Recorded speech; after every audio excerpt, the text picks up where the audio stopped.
और ये last property हमारे पास है। देखो ऑस्मोटिक प्रेशर को समझने से पहले सबसे पहले हम एक नया टर्म के बारे में समझते हैं, ऑस्मोसिस। अगर आप ऑस्मोसिस समझ में आपको आता है तो आप ऑस्मोटिक प्रेशर को इजीली तरीके से समझ सकते हैं। तो चलो बच्चों लोग सबसे पहले आपको बताते हैं ऑस्मोसिस क्या होता है। ऑस्मोसिस तो ऑस्मोसिस अगर कहा जाए, जैसे मान लो कि आपके पास अगर एग्जांपल देखे, अगर हम एक समझाएं आपको, तो मान लो आपके पास एक कंटेनर है, इसको ध्यान से समझना। इस कंटेनर में मैंने क्या कर दिया, यहां पर एक एसपीएम रखा हुआ है।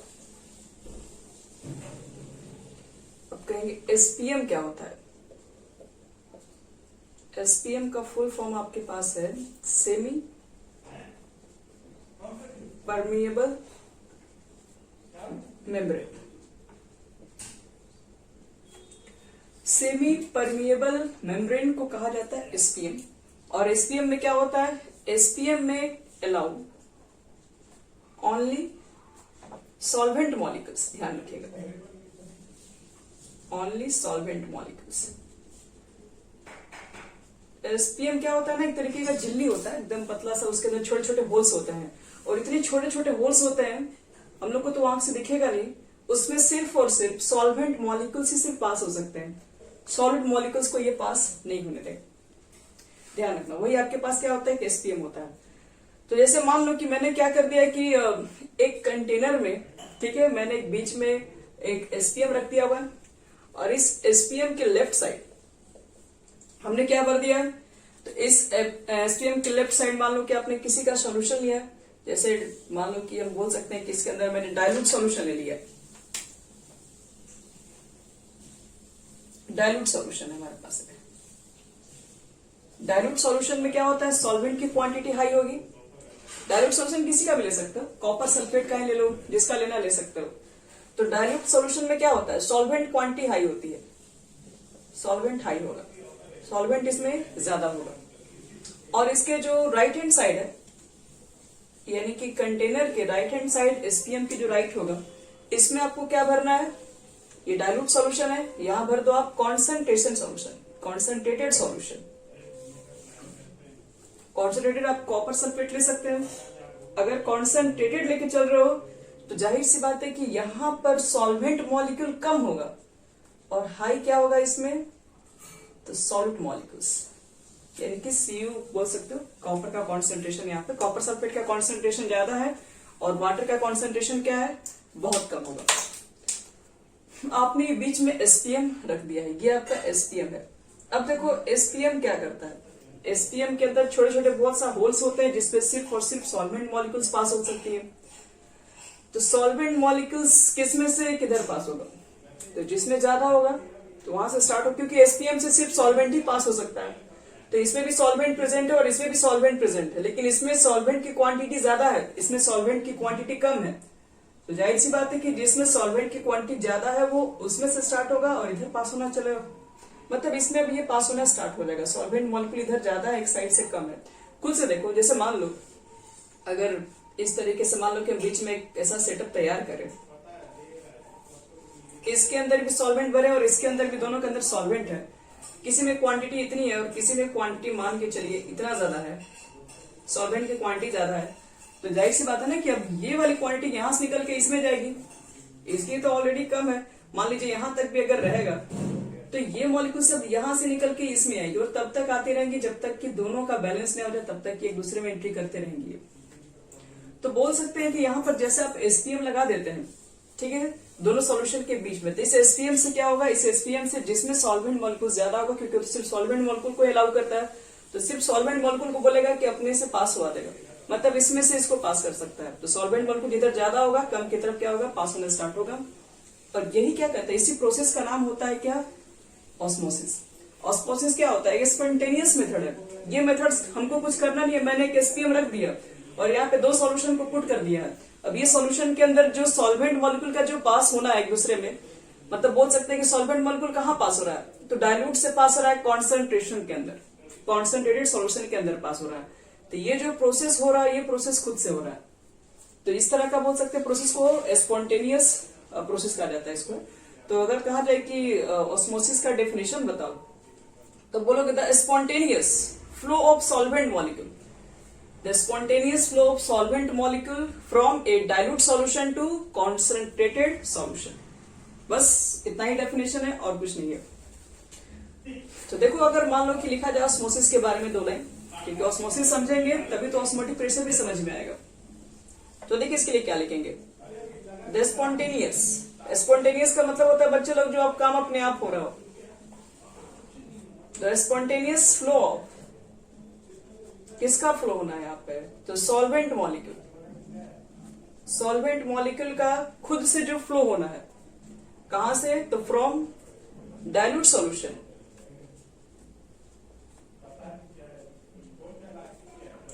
To a concent. देखो डाइल्यूट सॉल्यूशन को ऐसे भी बोल सकते हो, डाइल्यूट सॉल्यूशन का मतलब क्या होता है, जिसमें सॉल्वेंट की क्वांटिटी हाई होती है, ठीक है, सॉल्यूट की क्वांटिटी कम होती है। डाइल्यूट सॉल्यूशन को याद रखना, कॉन्सेंट्रेशन से अगर बात करेगा तो यहां पर कॉन्सेंट्रेशन ऑफ सॉल्यूट कम है, तो कॉन्सेंट्रेशन से कहोगे तो यहां पर लो कॉन्सेंट्रेशन हो जाएगा, low concentration to high concentration, ऐसा भी लिखा जाता है। तो dilute solution to a concentrated solution, to a concentrated solution।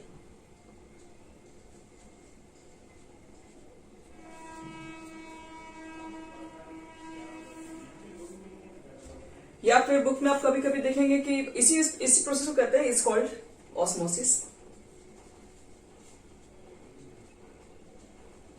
या फिर इसको हम लोग दूसरे वर्ड में ऐसे भी बोलते हैं, the spontaneous flow of solvent molecule from a less concentrated solution, इसको ऐसे ही बोला जाता है, फ्रॉम लेस कॉन्सेंट्रेटेड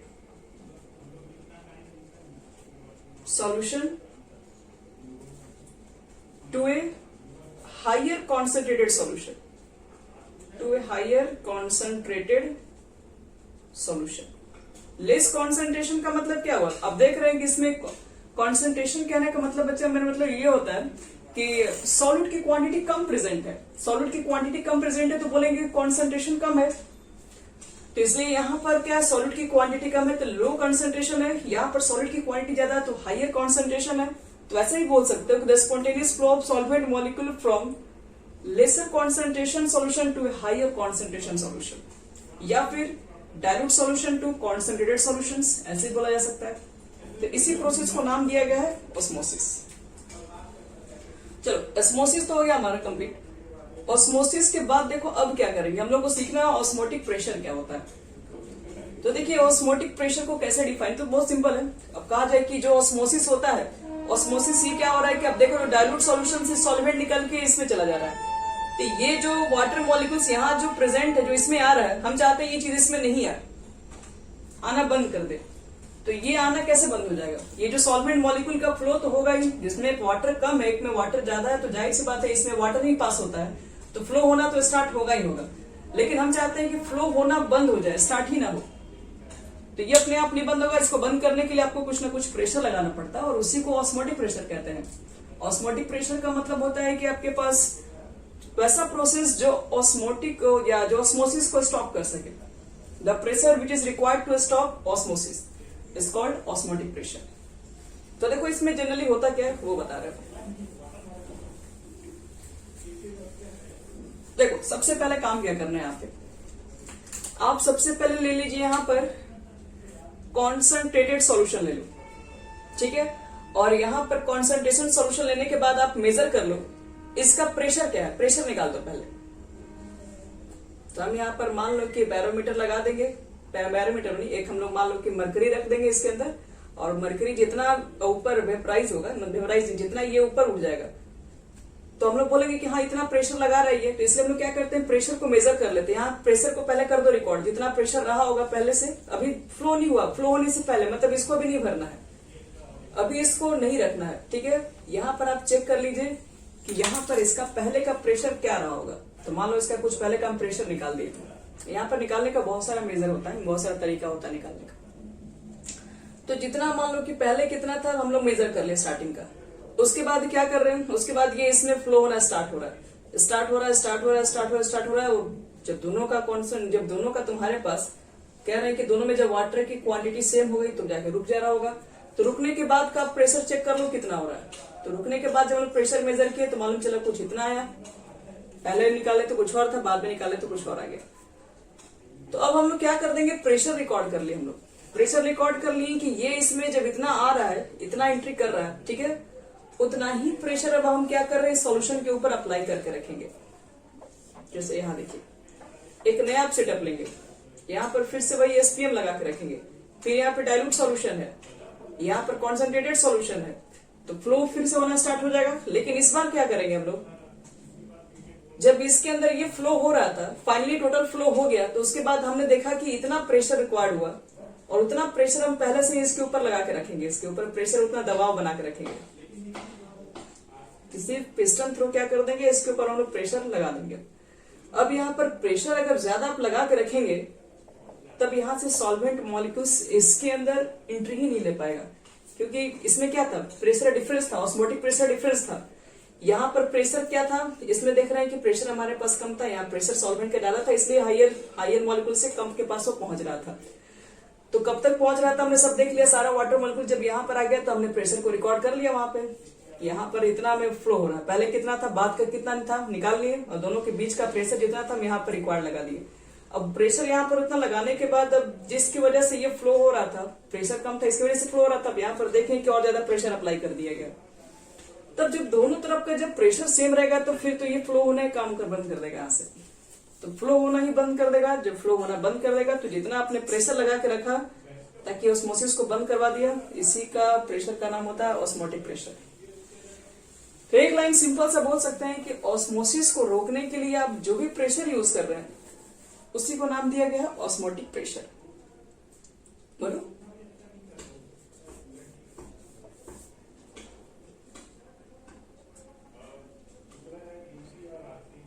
हाँ, तो फ्लो ही जब नहीं होगा तो फिर ऑस्मोसिस को रोकना है ना। जब फ्लो ही नहीं होगा तो ऑस्मोसिस भी होगा, ऑस्मोसिस भी नहीं होगा। वहां पे हमें ऑस्मोसिस चाहिए और ऑस्मोसिस को स्टॉप कराने के लिए फिर प्रेशर चाहिए हमको वहां पे। यहां देखो, अब ऑस्मोटिक प्रेशर की डेफिनेशन लिखते हैं। The minimum pressure, the minimum pressure required to stop the flow of solvent molecule from solvent molecule from कहां से, तो dilute solution to concentrated solution।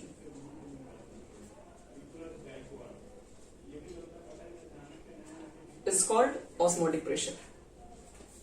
इसी को दिया गया नाम osmotic pressure, is called osmotic pressure. Short में हम ओपी लिख दिए और इसको रिप्रेजेंट करते हैं पाई से। It is denoted by pi. चलो बच्चों, ये हो गया हमारा ऑस्मोटिक प्रेशर के बारे में। अब ऑस्मोटिक प्रेशर के लिए भी तो कुछ एक्सप्रेशन होगा जिस तरह सबके लिए था, तो यहाँ पर भी एक्सप्रेशन है।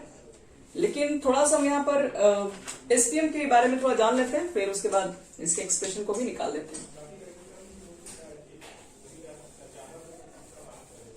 एसपीएम क्यों, क्योंकि सारा प्रोसेस तो एसपीएम के थ्रू ही हो रहा है ऑस्मोसिस को करवाने के लिए।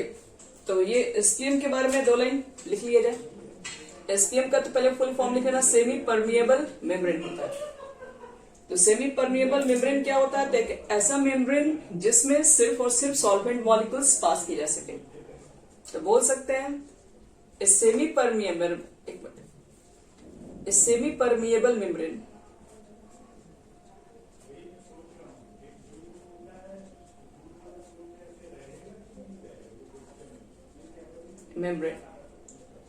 is a membranes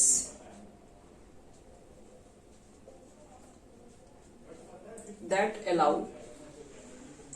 only a solvent molecule। पहली बात तो ये। चलो अब टाइप्स ऑफ एसपीएम भी आपको बता दे रहे हैं।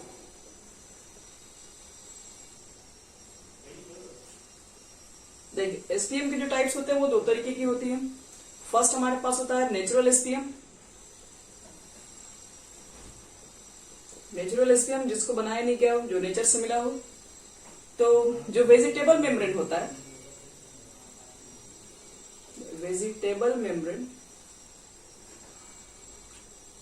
And animal membrane, animal membrane of outer skin, of outer skin. जैसे तुम लोग देखते होगे ना कि घर में छोला वगैरह बनता है, चना का सब्जी वगैरह बनता है, तो आप इतने छोटे से चना को देखते हो पानी में भिगो कर रखना पड़ता है, और पानी में भिगो कर रखने के बाद देखते हैं कि आप उसकी साइज इतनी छोटी थी और इतनी बड़ी हो गई। तो ऐसा क्या हो गया उसके अंदर? तो उसके अंदर सॉल्वेंट मॉलिक्यूल का एंट्री हो गया। वो कैसे एंट्री हुआ? तो वो जो उसका बाहर का जो सरफेस है, जो कि हम लोग यूज कर रहे होते हैं छोला का और चना का, उसके अंदर क्या होता है? वो एसपीएम है, और एसपीएम में क्या होता है कि सॉल्वेंट मॉलिक्यूल को अलाउ कर दिया गया होगा, तो वही आपके पास जो पानी वगैरह होता है वो अंदर एंट्री कर जाता है, तो आपका छोटे साइज क्या होते हैं? बड़े हो जाते हैं। तो वेजिटेबल मेम्ब्रेन है, ऐसा एक एनिमल मेम्ब्रेन में भी होता है, और एक फेमस एग्जांपल भी है। एनिमल मेम्ब्रेन में किसका मेम्ब्रेन माना जाता है अच्छा? तो पिग ब्लैडर का अच्छा माना जाता है। जो सुअर का जो आपके पास जो पिग का जो चमड़ा होता है उसको एक अच्छा एसपीएम माना जाता है। एक pig bladders is the most common animal membrane used.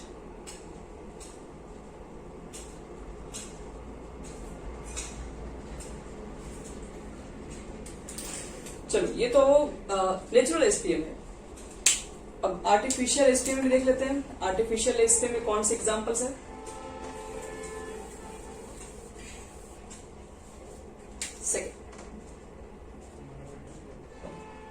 Artificial SPM, तो नाम से ही क्लियर है बच्चे लोग, इसको ह्यूमन मेड से ही बनाया गया होगा, आदमी लोग ने इसे बनाया होगा।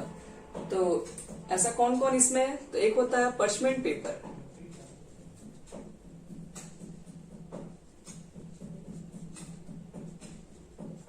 एक तो हमारे पास ये होगा, एक होता है सेलोफेन,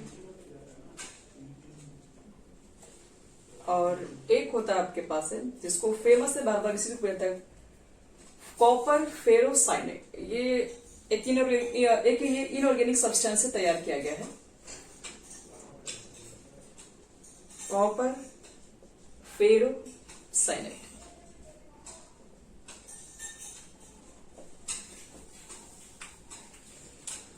ये सब आर्टिफिशियल एसपीएम होते हैं। तो कोई भी एसपीएम यूज कर सकते हैं। ऑस्मोसिस के लिए सब एसपीएम चल रहा होगा। तो एसपीएम को रोकने के लिए हम जो प्रेशर की रिक्वायरमेंट्स करते हैं वही होती है ऑस्मोटिक प्रेशर्स। एसपीएम्स क्या होता है बता दिए। एसपीएम जो सॉल्वेंट मॉलिक्यूल्स को अलाउ करता है वो एसपीएम है। वो नेचुरल भी हो सकता है, वो आर्टिफिशियल भी हो सकता है। एनिमल मेम्ब्रेन, वेजिटेबल मेम्ब्रेन अच्छे ज्यादातर नेचुरल एसपीएम में यूज किए जाते हैं, और आर्टिफिशियल्स में पर्चमेंट पेपर्स या पढ़ेंगे सरफेस केमिस्ट्री वगैरह में इसका यूज होता है, सेलोफेन्स में भी यूज होता है, और कॉपर फेरोसाइनाइड्स ये सब क्या करते हैं, ये सब एक एसपीएम के फॉर्म में हम लोग ला सकते हैं। चलो अब बनाने जा रहे हैं कि एक्सप्रेशन क्या होगा। एक्सप्रेशन फॉर ऑस्मोटिक प्रेशर, सब लोग का नया हेडिंग एक्सप्रेशन।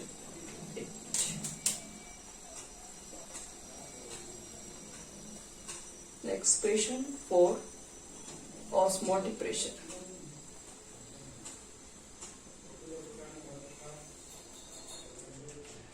तो देखो ऑस्मोटिक प्रेशर के बारे में। Osmotic pressure of a solution is directly proportional to the concentration of solution. क्योंकि ये सब चीजें एक्सपेरिमेंट करते हम लोग, और एक्सपेरिमेंट करके ये मालूम चला कि जो आपके पास ऑस्मोटिक प्रेशर ऑफ सॉल्यूशन है किसी भी सॉल्यूशन के लिए, osmotic pressure of a solution is directly proportional, ये डायरेक्टली प्रोपोर्शनल है। तो देखो डायरेक्टली प्रोपोर्शनल किसके होता है, to the molar concentration, to the molar concentration of the solvent and its temperature.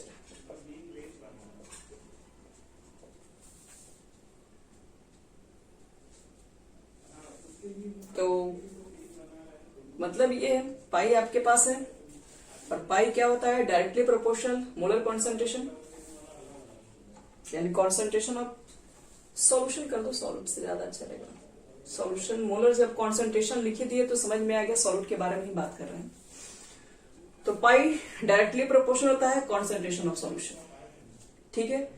और एक चीज और बताएं, जो ऑस्मोटिक प्रेशर है वो कॉन्सेंट्रेशन पे ही सिर्फ डिपेंड नहीं करता है, वो टेम्परेचर पर भी डिपेंड करता है, क्योंकि प्रेशर ऑलरेडी टेम्परेचर पर डिपेंड कर रहा होता है। चलो ऑस्मोटिक प्रेशर दो चीजों पर डिपेंड करती है, कॉन्सेंट्रेशंस एंड टेम्परेचर। अब क्या कर दो, लिख दो combining equation first and second. जब दोनों इक्वेशन को कंबाइन करेंगे तो बोलोगे पाई डायरेक्टली प्रोपोर्शनल सी टी, और प्रोपोर्शनल को हटाओगे तो एक कांस्टेंट लगाना पड़ेगा जिसको बोलते हैं सी आर टी, और यही हमारा होता है ऑस्मोटिक प्रेशर। तो इसमें चेक करना है कि अगर आर क्या है, तो आर को बोलते हैं सॉल्यूशन कांस्टेंट, हालांकि वैल्यू जो गैस कांस्टेंट के ही इक्वल होता है। पाई ऑस्मोटिक प्रेशर है, ये तो सबको मालूम है।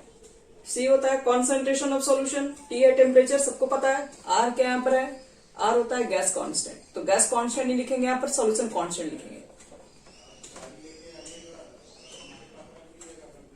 और सॉल्यूशन कांस्टेंट की वैल्यू सेम होती है 0.0821 litre ATM calorie inverse mole inverse. ये पुट करना पड़ेगा। आर की तो ऐसे बहुत सारी वैल्यू होती है, लेकिन हम लोग को वही वैल्यू पुट करना पड़ेगा जो कि प्रेशर यानी एटीएम में मिल जाए, टेम्परेचर यानी कैलोरी में मिल जाए। चलो आर की वैल्यू हमारे पास हो गई। इस साइड बात करोगे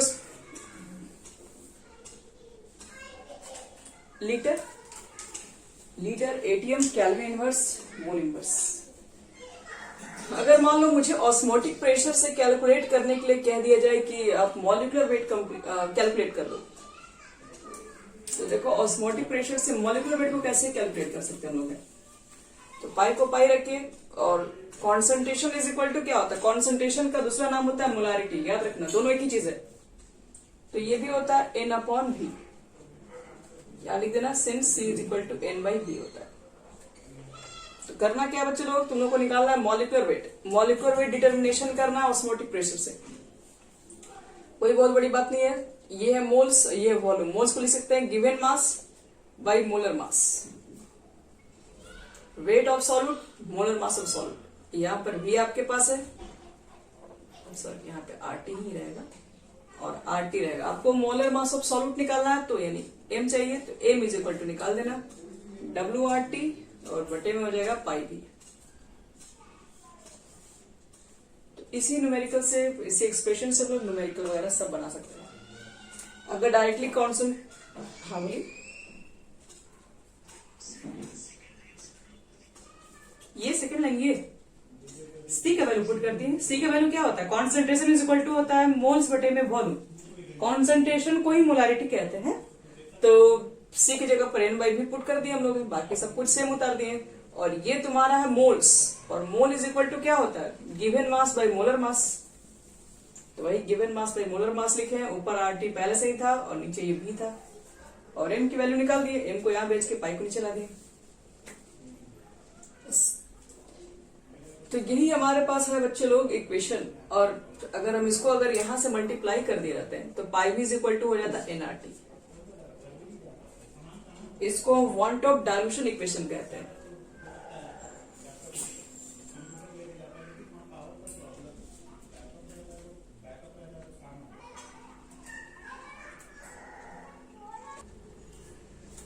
चलो बच्चों लोग इस इक्वेशन को याद रखना, इसको एक और नाम से जानते हैं want of dilution equation. Want of dilution equation हो गया।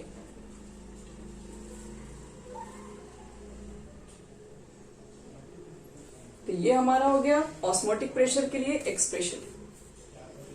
अब इसमें एक टर्म और आता है बीच बीच में, न्यूमेरिकल्स में घुस जाएगा, आइसोटोनिक सॉल्यूशन। तो चलो तुम लोग को आइसोटोनिक सॉल्यूशन हम यही बता दे रहे हैं ताकि हमको बार बार चीजें ना मिले एक ही जगह से। हाँ बोलिए। किसका, ये van't Hoff dilution equation, van't और हाउ, वांट ऑफ डाइल्यूशन इक्वेशन। हाँ क्या बोलो सोनू, बोलो।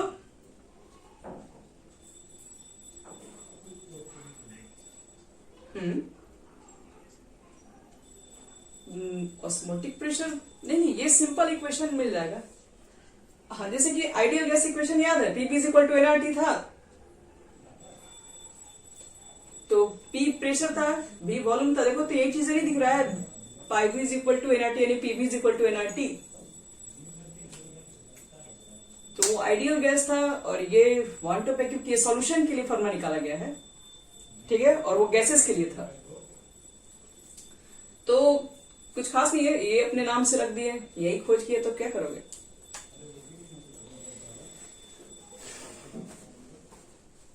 आगे बढ़ते हैं बच्चों लोग, इसमें एक टर्म और बता दे रहे हैं आइसोटोनिक सॉल्यूशंस के बारे में, क्योंकि कभी कभी क्वेश्चन में आइसोटोनिक सॉल्यूशन देकर ही क्वेश्चन कर दिया जाता है। तो देखो आइसोटोनिक सॉल्यूशन क्या होता है। Isotonic solution,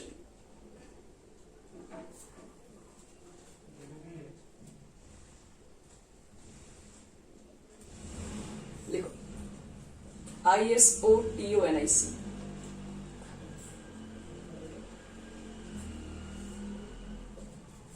isotonic solution. तो देखिए हम लोग बोलते हैं कि वैसा कोई भी सॉल्यूशन जिसकी ऑस्मोटिक प्रेशर सेम होती है वो आइसोटोनिक सॉल्यूशन कहलाती है। यानी कि solutions having same osmotic pressure. मान लो आपके पास बहुत सारी सॉल्यूशन है, सबके ऑस्मोटिक प्रेशर सेम है, तो सबको बोला isotonic solution. Solution having same osmotic pressure is called isotonic solution.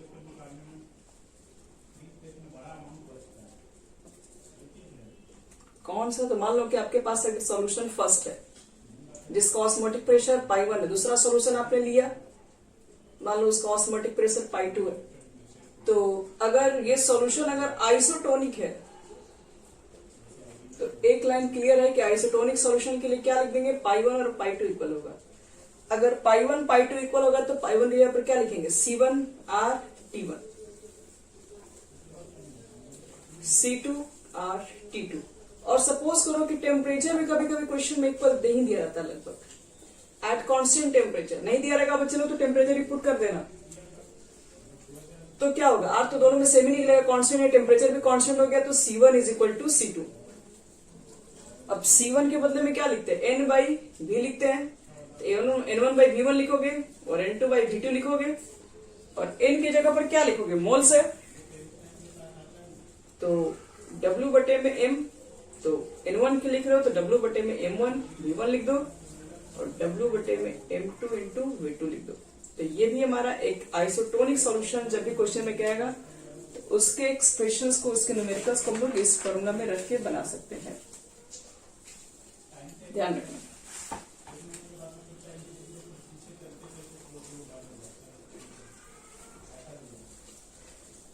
चलो एक और टर्म होता है जिसका नाम है हाइपोटोनिक और एक होता है हाइपरटोनिक। आओ इसको भी देख लेते हैं।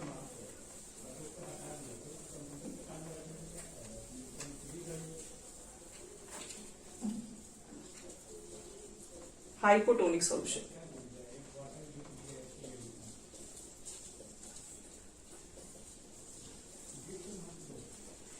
हाइपोटोनिक सॉल्यूशन का मतलब होता है कि a hypotonic solution is any solution that has lower osmotic pressure than the other solution।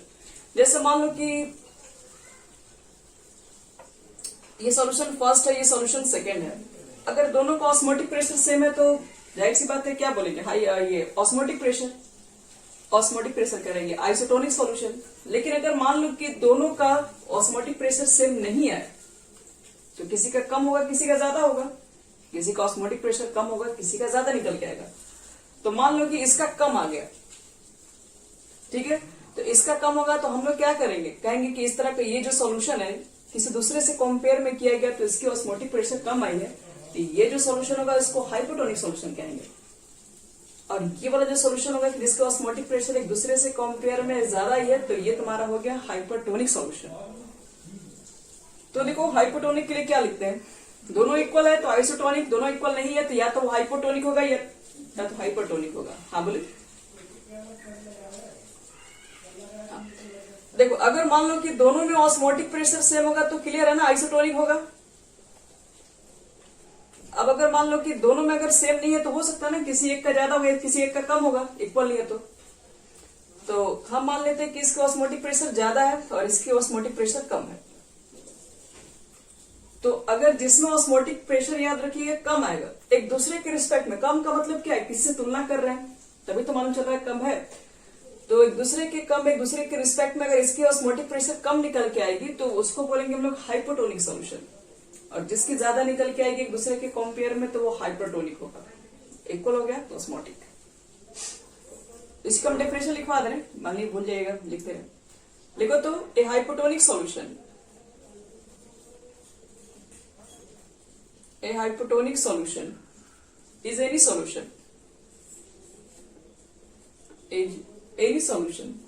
that has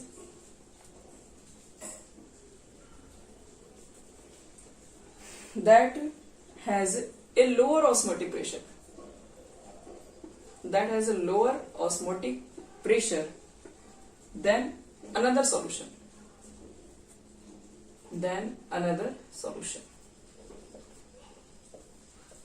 और यहां लिख देना a hypertonic solution is any solution that has a higher लिखो चाहे मोर लिख दो, that has a more osmotic pressure than another solution.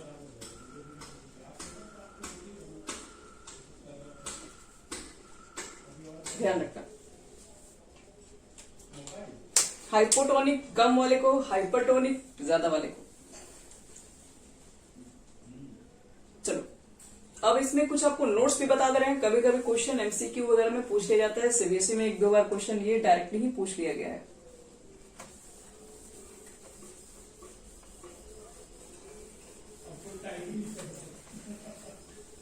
देखो बच्चे लोग एक नोट्स देख लो मेरी तरफ से, आपका ये नोट्स बहुत काम करेगा, ये नोट्स लाखों में बिकते हैं सर। पहली बात इस 0.9% solution of pure NaCl,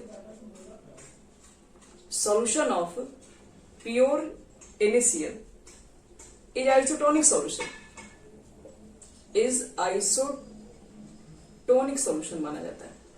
अगर आपके पास 0.9% प्योर NaCl सॉल्यूशन है तो वो आइसोटोनिक सॉल्यूशन, लेकिन किसके साथ, तो with human blood cell, RBC, red blood cell. Human blood cell के साथ याद रखना कि 0.9% अगर आपके पास प्योर NaCl का सॉल्यूशन है तो आइसोटोनिक सॉल्यूशन माना गया है। Therefore, इसकी वजह से in this solution जो आरबीसी होता है, in this solution आरबीसी यानी red blood cell neither swell nor shrink। ध्यान रखिए, अगर 0.9% सॉल्यूशन ऑफ प्योर NaCl है तो आपके वो आइसोटोनिक सॉल्यूशन होगा ह्यूमन ब्लड के साथ, लेकिन 0.9% से वो कम नहीं होना चाहिए, 0.9% ही होना चाहिए। अगर कम बेसी करोगे तो वहां स्वेल श्रिंक का केसेस बनेगा। लेकिन यहां पर कह रहा है कि अगर 0.9% आपके पास है तो ना वो श्रिंक, आपका जो रेड ब्लड सेल है वो ब्लड सेल ना स्वेल होगा ना किस तरह से श्रिंक होगा, वो जैसा होगा वैसे ही रह जाएगा। तो एक कंडीशन और उठता है क्या, तो देखो अगर मान लो कि a pure NaCl solution with concentration हम मान लेते हैं इस बार, concentration less than 0.9%, अब मान लेते हैं कि मेरे पास प्योर NaCl तो है, लेकिन उसकी कॉन्सेंट्रेशन 0.9% से क्या है, कम है, तो क्या बोलेंगे, इज कॉल्ड। वो किस तरह का सोल्यूशन होगा, प्योर NaCl का जो कॉन्सेंट्रेशन है वो 0.9% से कम है। तो इसका मतलब यहां पर ये है कि ये जो आपके पास सोल्यूशन बनेगा वो हाइपोटोनिक होगा, इज हाइपोटोनिक सोल्यूशन। और अगर आपके पास कॉन्सेंट्रेशन 0.9% से कम है तो इसका मतलब इसमें उसके अंदर ऑस्मोटिक प्रेशर भी आपके पास कम आएगा। ऑस्मोटिक प्रेशर कम आएगा तो इसका मतलब है 0.9% रहता तो आइसोटोनिक कहलाता, लेकिन 0.9% से कम है तो वो हाइपोटोनिक है। हाइपोटोनिक के लिए बता दिए वो कम रहता है। अब यहाँ पर एक बात और समझिए, हाइपोटोनिक सॉल्यूशन के अंदर अगर हम पुट कर दें रेड ब्लड सेल तो वहां पर क्या केसेस होनी चाहिए, तो यही हम लिख दे रहे हैं यहां पर, on placing RBC red blood cell in this solution comma they will, खुद से सोचिए क्या होना चाहिए, यहां पर ऑस्मोटिक प्रेशर कम है। किसका ऑस्मोटिक प्रेशर कम है, तो हमको देखना पड़ेगा कि यहां पर जो आपके पास हमने जो सॉल्यूशन लिया है उस सॉल्यूशन के अंदर कॉन्सेंट्रेशन NaCl का कम है। तो NaCl का बताओ कॉन्सेंट्रेशन कम है तो इसका मतलब है कि उसके अंदर क्या वाटर का क्वांटिटी ज्यादा है, मतलब डाइल्यूशन ज्यादा है, सॉल्वेंट की क्वांटिटी ज्यादा है। तो तुमको बताया गया था ना कि ऑस्मोटिक प्रेशर स्टॉप तब होता है जब दोनों के अंदर क्या होता है, दोनों का ऑस्मोटिक प्रेशर का मतलब है कि ऑस्मोसिस को फ्लो करवाना बंद करवाना होता है। तो मान लो कि आपके पास यहाँ NaCl है और आपने मान लो यहाँ पर रेड ब्लड सेल डाल दिया है, तो रेड ब्लड सेल का तो ऑस्मोटिक प्रेशर तो सबको मालूम है 0.9 पे आता है, मतलब दोनों का जब था तो आइसोटोनिक था तो 0.9% इसके लिए चाहिए था, लेकिन इसके अंदर 0.9% से कॉन्सेंट्रेशन क्या हो गया, कम हो गया। तो कॉन्सेंट्रेशन कम हो गया इसका मतलब डाइल्यूशन बढ़ गया है। अब डाइल्यूशन बढ़ गया है तो इसमें देखो क्या होगा, अब यहां से जो वाटर मॉलिक्यूल्स होंगे वो निकल के आपके रेड ब्लड सेल के अंदर जाएंगे। क्यों, क्योंकि इसमें क्वांटिटी वाटर की बढ़ गई है, क्योंकि कॉन्सेंट्रेशन आपने कम कर दिया है, NaCl को कम कर दिया है। इसका मतलब है कि वाटर की क्वांटिटी बढ़ गई, वाटर की क्वांटिटी बढ़ गई तो अब वो रेड ब्लड सेल में एंट्री कर जाएगी, और रेड ब्लड सेल में एंट्री करेगी तो आपका जो RBC होगा इस बार स्वेल कर जाएगा, ज्यादा एंट्री कर जाएगा तो ब्रस्ट भी कर सकता है, फट भी सकता है। तो दे विल, याद रखना, स्वेल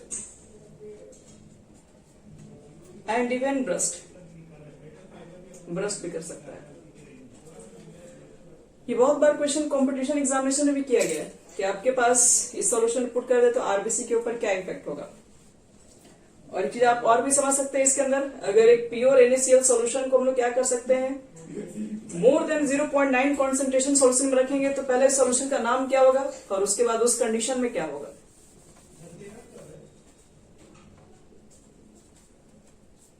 तो क्या लगता है, प्योर लिख देंगे NaCl सॉल्यूशन विथ कॉन्सेंट्रेशन क्या लिख देंगे, विथ कॉन्सेंट्रेशन मोर देन 0.9%, तो इस कॉल्ड, पहले तो वो बन जाएगा आपके पास हाइपरटोनिक सॉल्यूशन हो जाएगा। अब खुद से देखो कि हाइपरटोनिक सॉल्यूशन अगर बन गया, अब इसके अंदर मुझे RBC को पुट करना है, तो on placing RBC in this solution, तो क्या बोलेंगे, दे विल श्रिंक। क्यों श्रिंक होगा, क्योंकि इस बार आपके पास सॉल्यूशन में कॉन्सेंट्रेशन ज्यादा, मतलब डाइल्यूट कम है। तो अब ब्लड सेल से क्या होगा, ब्लड सेल से सॉल्वेंट मॉलिक्यूल्स निकल के वो आएगा किसके अंदर, तो NaCl के सॉल्यूशन के अंदर आएगा। तो इस बार जो ब्लड सेल आपके पास जो RBC जो है वो क्या होगा, वो श्रिंक हो जाएगा, क्योंकि उसमें सॉल्वेंट मॉलिक्यूल्स लगातार बाहर निकल रहे हैं। तो बोल सकते हैं RBC placed in this solution they will shrink।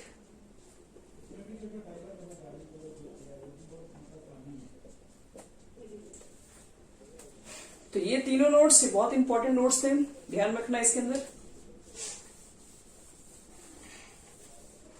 चलो एक लास्ट टॉपिक है जिसका नाम है रिवर्स ऑस्मोसिस।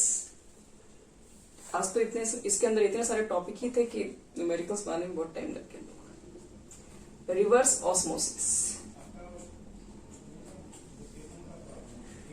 देखो रिवर्स ऑस्मोसिस क्या है, ये लास्ट टॉपिक है इसमें, फिर ऑस्मोटिक प्रेशर का पूरा चीजें खत्म हो गई। बोल सकते हैं जैसे मान लो आप ऑस्मोटिक प्रेशर तो उसको बोल रहे हैं जो कि ऑस्मोसिस को फ्लो होने से रोक दे, जो ऑस्मोसिस को स्टॉप कर दे, वो ऑस्मोटिक प्रेशर है। उन्होंने उसको आपने कैसे स्टॉप किया, तो आपने क्या लिए थे, कंटेनर लिए थे इसके अंदर, और यहाँ पर मैंने प्रेशर जितना ज्यादा लग रहा था, प्रेशर यहाँ कम था, इसकी वजह से ये इसमें फ्लो कर रहा था, लेकिन मैंने प्रेशर ऊपर से ऑलरेडी बढ़ा के रखा था, तो अब यहाँ से फ्लो होना बंद हो गया था। लेकिन क्या लगता है, अगर मान लीजिए ये एसपीएम से सॉल्वेंट मॉलिक्यूल फ्लो होता है, अभी बंद हो गया क्योंकि मैंने यहाँ पे प्रेशर लगा के रखा हुआ है। अब अगर कहीं मैंने इस पे ऑस्मोटिक प्रेशर से भी ज्यादा प्रेशर अप्लाई कर दिया, मान लो ये प्रेशर यहां पर आ गया, ये प्रेशर यहां पे स्टॉप कर दे रहा था, अब यहां लेके आ गए, तो अगर आपने यहां पर प्रेशर को और ज्यादा बढ़ा दिया तो इसके कंपैरिजन में यहाँ प्रेशर कम है, तो फिर तो यहां से सॉल्वेंट मॉलिक्यूल फ्लो होना स्टार्ट हो जाएगा। तो इसका मतलब ये होता था कि अगर आपने ऑस्मोटिक प्रेशर से अगर ज्यादा प्रेशर अप्लाई कर दिया, तो जो आपका ऑस्मोसिस जो चल रहा था, जो कि सॉल्वेंट से, जो कि डाइल्यूशन से आ रहा था कॉन्सेंट्रेशन के अंदर, वो अपोजिट हो गया। देखो यहां से आ जा रहा है, कॉन्सेंट्रेशन से डाइल्यूशन की तरफ बढ़ने लगा। यही हमारा होता है रिवर्स ऑस्मोसिस। रिवर्स ऑस्मोसिस का मतलब होता है कि आपके पास जो भी ऑस्मोसिस हो रही होती है, उसमें ऑस्मोटिक प्रेशर जो आपने अप्लाई किया वो ग्रेटर देन ऑस्मोटिक प्रेशर। लिखो, on applying the pressure greater than osmotic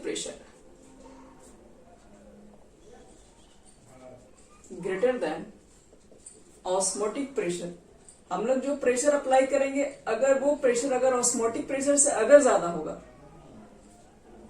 the direction of flow of solvent molecule is reversed. जो सॉल्वेंट मॉलिक्यूल का जो फ्लो होने का जो डायरेक्शन था वो तो अपोजिट हो गया, and this process is called reverse osmosis, और ये पूरे प्रोसेस को बोलते हैं रिवर्स ऑस्मोसिस, शॉर्ट में आरओ लिख दो। आरओ के कुछ एप्लीकेशन देखे होंगे डेली लाइफ में। आरओ का पानी हम लोग यूज करते हैं फिल्टर। दिस प्रोसेस लिख सकते हो, is used. This process is used कहां यूज करते हैं, in the desalination of seawater.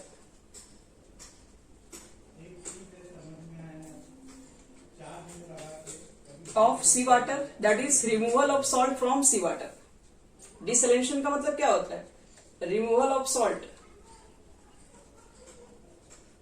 from seawater.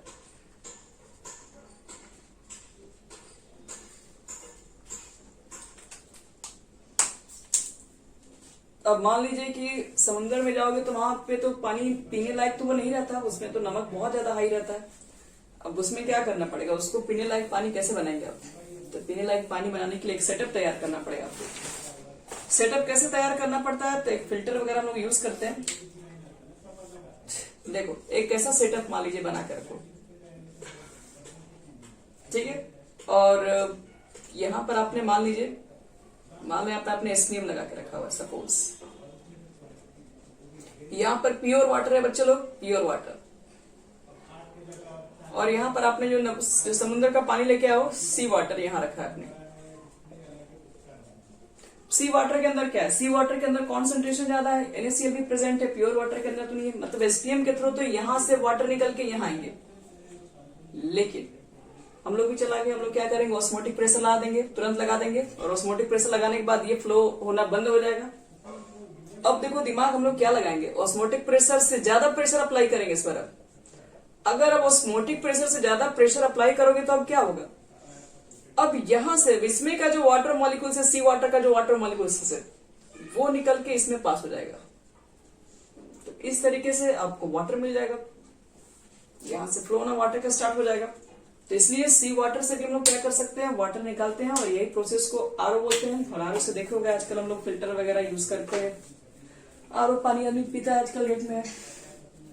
तो